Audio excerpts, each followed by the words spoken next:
Hi guys, and welcome back to Learn Extra Live Mindsetters. Before we start, grade 12s, not that any of the other grades aren't important, but you guys are the most important. You're writing prelims, finals are coming up, and we really need to get you ready so you can pass with flying colors. Now this is what's happening on Saturday. On Saturday we've got Saturday schools for the next 3 weeks.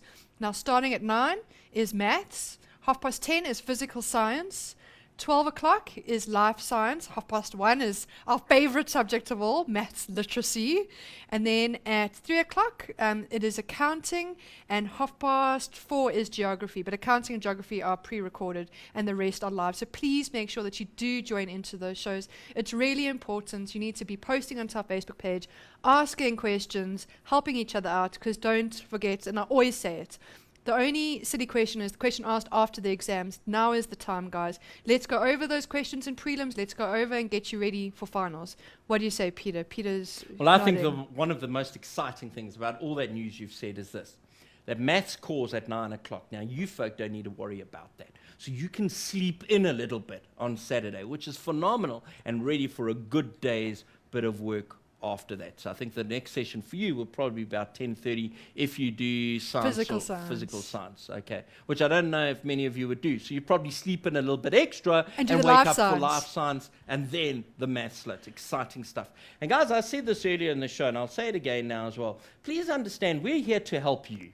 All right? I'm not here just to go through a whole lot of arbitrary stuff. So if you've got a section that you don't understand, if you've got a particular question that you saw in your prelim paper, okay, or if you've got anything that you've done throughout the year and you've said, oh, I don't know how to do this, please help me, won't you write to us? Let us know so that when we prepare the show for Saturday, we can say, you know, George is saying he doesn't understand this section, let's go through it. Okay, or whoever doesn't understand that section, let's go through that section. And that's what happened last week. We had a number of people requesting us to go through tax and going through percentiles, and that's what we're doing today. So without any further ado, let's get on with it. All right. So we looked at a percentile graph earlier. Here's that percentile graph. And we were looking at the weight for age percentiles. In other words, we were looking at boys' weight from birth through to 36 months. And now we're going to answer a few questions on that. Question 1. What is another name for the 50th percentile? What's another name for the middle of all your data? It's the median. Remember? Now, what does the 95th percentile mean? Well, the 95th percentile means that 95% of the data is below that point, okay? And 5% is going to be greater than that point. So if I look at my maths and I say I'm on the 95th percentile, it means 95% of all males my age weigh less than I do, right? And this is where the producers having a good giggle at the moment. But 95% of the population weighs less than I do. Only 5% weigh more than I. What does that mean? It means I'm in trouble. Got to go on a diet. Okay, so that's what the 95th percentile means. Next question. What is the 75th percentile for a 2-year-old boy? Right, let's go back to this graph. So we want to know the 75th percentile. So what I'm going to do is I'm going to look along this line, right? And I'm going to continue along this line. I'm trying to get to that line, actually. There we go. Going to continue along that line until I get to a 2-year-old boy. Now, let's look at the bottom. 2-year-olds, we know, is 24 months. If I follow this line all the way up here, where are they going to meet? They're going to meet at that point. Now, that specific point is how many kilograms? Well, let's go across. It's over here. So it's between 13 and 14 kilograms. And they're little subdivides, which means every little subdivide is 0.2 of a kilogram. So this kid is 13,6 kilograms. Okay? So the kid will now be 13,6. Let's just get a pen here. 13,6 kilograms. Got it? Next question. Should a parent be concerned if their son weighs 2,5 kilograms at birth? Explain. Right. So let's have a look at it. 2,5 kilograms. Here we've got 2. Again, let's just get a pen. Here we've got 2 kilograms. There we've got 3 kilograms. 2,5 kilograms is somewhere over there, right, at birth. Should a parent be concerned? Well, let's follow this line all the way up, shall we? We're following this line. Up we go, up we go, up we go, up we go. 5th percentile. It means that 5% of the population weighs less than your child when he was born. Should a parent be concerned? I think maybe there's a little area for concern there, okay? Because what would you ideally like your kid to weigh? You'd ideally like him to weigh around about the 50th percentile. So, you know, my son's kind of average, right? Or maybe a little more than that 50th percentile. But to be in the 5th percentile, you're actually saying, you know what? Less than 5% of the boys that are born weigh less than my son. 95% weigh more. I think I may be concerned as a parent. Right, our next question. Right, done that. Let's move on. Next page. It is estimated that approximately 4 million babies are born in the United States each year. Write 4 million in scientific notation. Wait, we're just throwing in a bit of paper 1 here. So what's 4 million? 4 million is 4, right? 0, 0, 0, 0, 0, 0. They're 4 million, right? Now, how do you write that in scientific notation? It's going to be 4, 0 times 10 to the... Now, how many times is my decimal moving? It's moving from here. 1, 2, 3, 4, 5, 6 places. So it's 4 times 10 to the 6. Now, does that 6 get a minus or a plus? It's going to get a plus. Why? Because 4 million is a big number. Any number less than 0 is a small number. And then we'd give it a minus. Okay, so we've got plus because 4 million is a big number. So that's it in scientific notation. Now, it goes on to say write 4 million as a number. Well, we've done that already, haven't we? 4 million, there it is. So that's the number of babies that are born a year, or number of boys that are born a year in America. Now, you're told that your American son's weight is in the 75th percentile when he's born. What does that mean, right? So that means if he's in the 75th percentile, 75% of the population weighs less than him, and only 25% weighs more than him. Now, how many babies were born heavier than your son that year? All right, so let's have a look at it. So we want to know how many were heavier. If you're in the 75th percentile, it means 25% of all babies were heavier than your son. So we're going to say 25% of all the baby boys born, and how many were there? There were 4 million of these little creatures. Right? So all we're going to do is we're going to take our calculator now and say, right, let's find 25%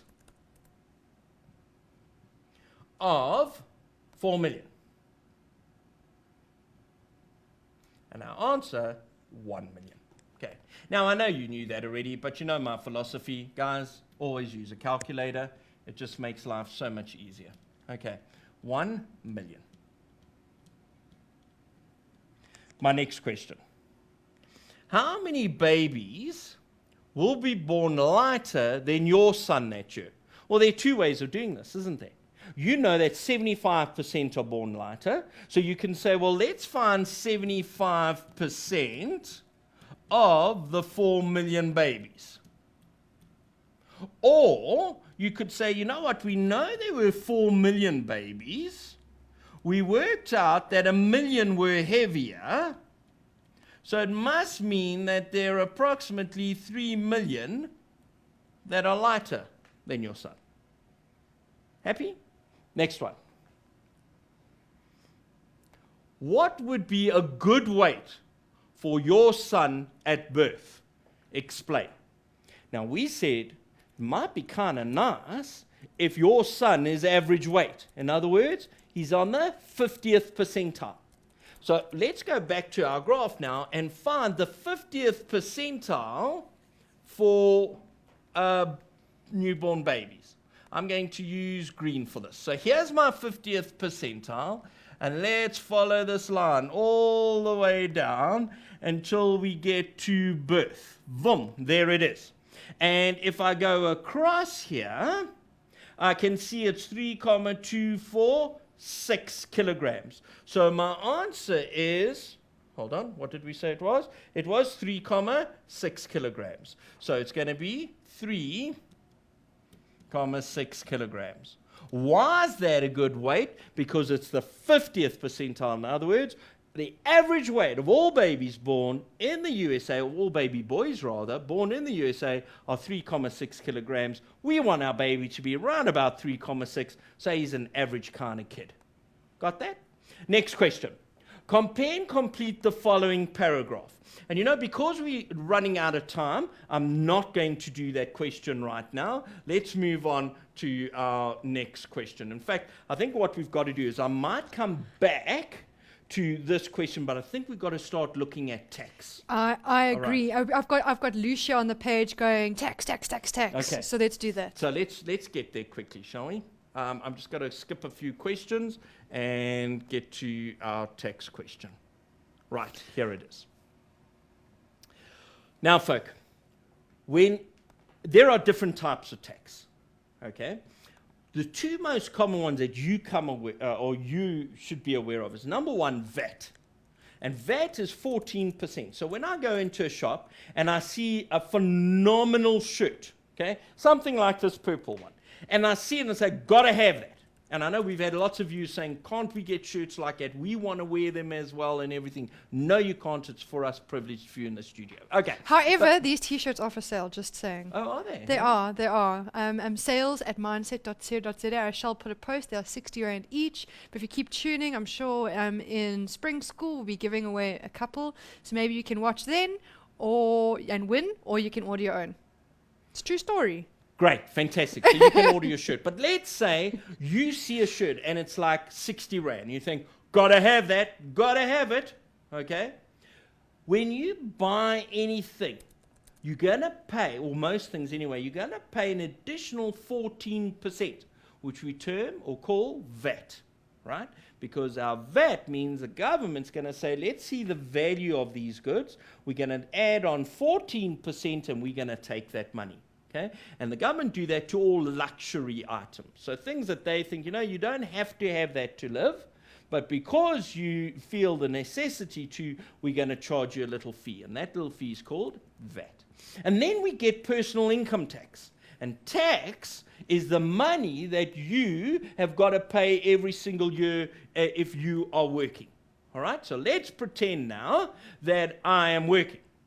And now at the end of my month, I go to my employer and I say, how much am I going to be paid? And the employer says, you know what, Peter, you are such a great guy. We are going to give you 10,000 Rand every month. And I say, holy cow, that's phenomenal. I can see I'm going to buy my new car.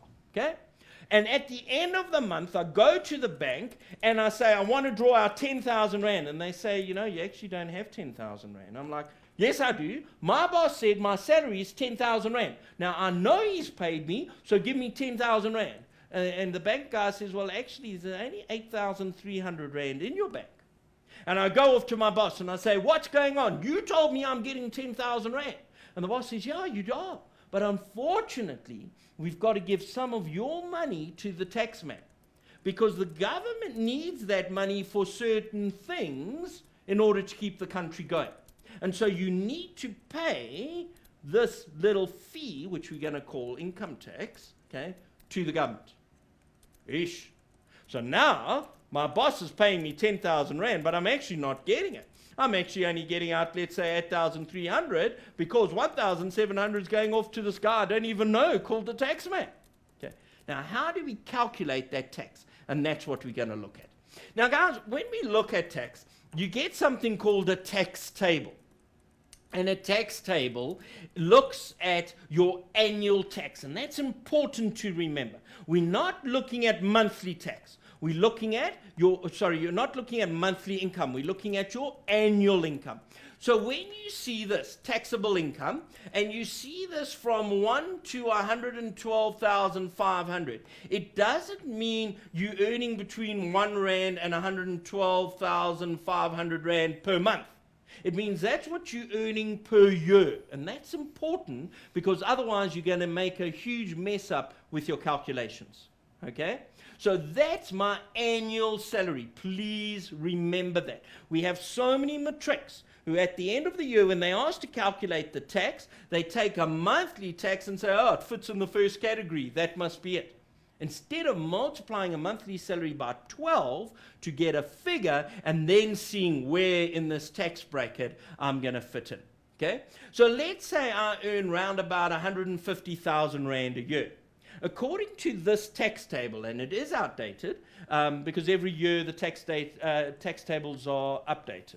All right, so the figures change every year. But for this specific year, if I was earning 150,000, I would fall into this category over here, because 150,000 is between 112,501 Rand and 180,000.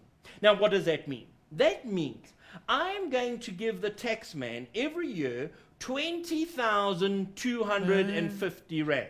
Start crying, Peter. Plus. I know, it's horrible, hey? It's horrible. But they need the money, so we've got That's to do true. this, okay? Plus, not just 20,250 Rand, no. Plus a further 25% of the amount above 112,500 Rand. Sure. What happens if I'm earning 400,000 Rand a year? Well, then I wouldn't come in here, I'd be on a holiday.